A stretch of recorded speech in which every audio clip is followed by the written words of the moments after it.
Namaste, continuing along with the concept exercise where I pull a concept from the jar, and that concept could be in the form of one word, it could be in the form of a phrase, or it could be in a form of something we identify as a thought or an idea.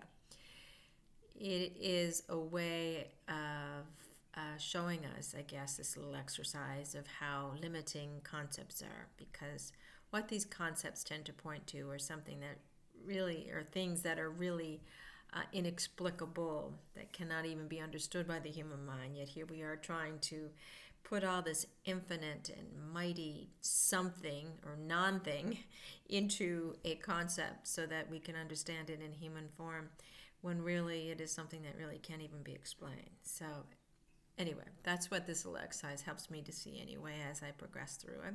So I pull out one of these concepts and I speak on it impromptu for 4 minutes.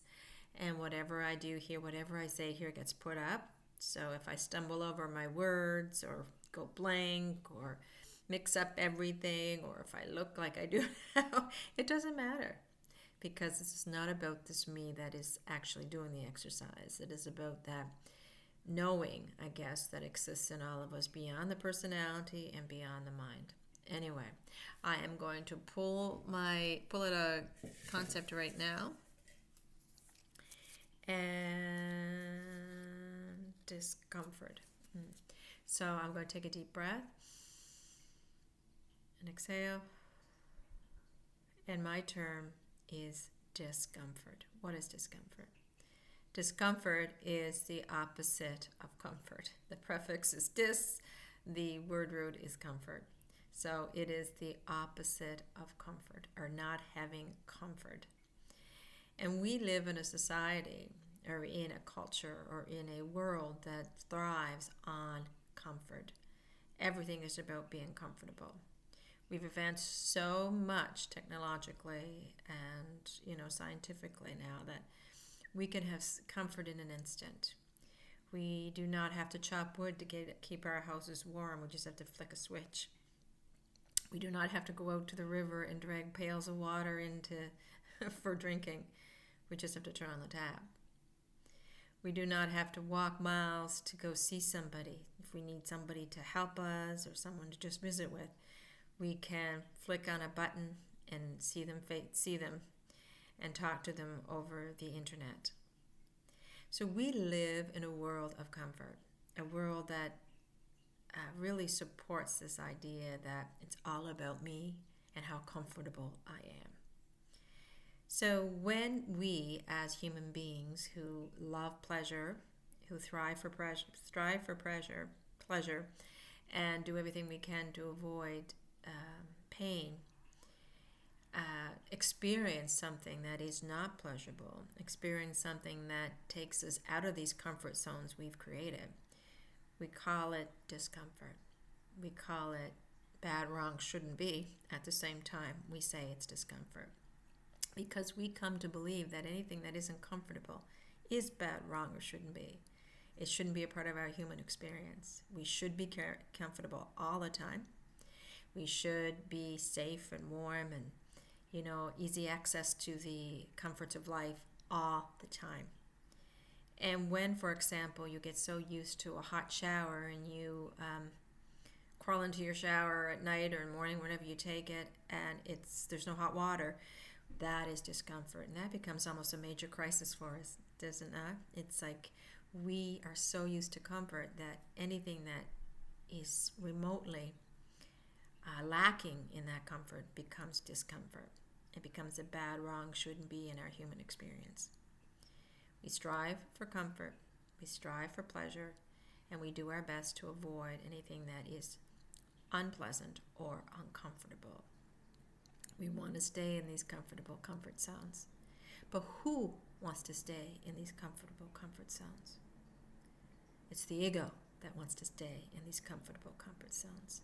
It's the personality, this idea of who we think we are, that we've constructed to make sense of our world as we progressed on this planet from day to day.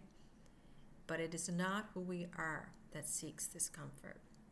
It is a mind-made self-concept that we created that determines what is comfortable and what isn't comfortable, what should be and what shouldn't be.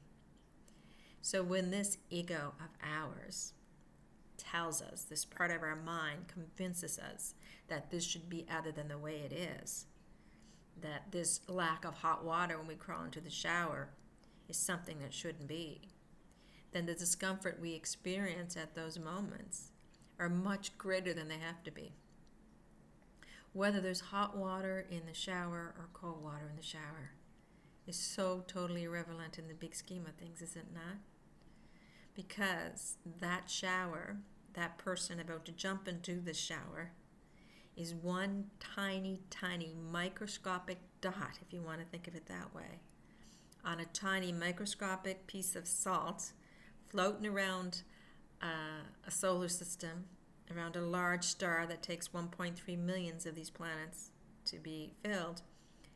And this solar system is only one solar system in, millions or billions of solar systems in one galaxy, and there's trillions of galaxies. So yeah, our comfort is really not that big of a deal.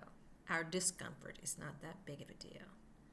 But we, because of our self-concept and our identification with this self-concept, have determined what should be and shouldn't be, what should be comfortable and what isn't.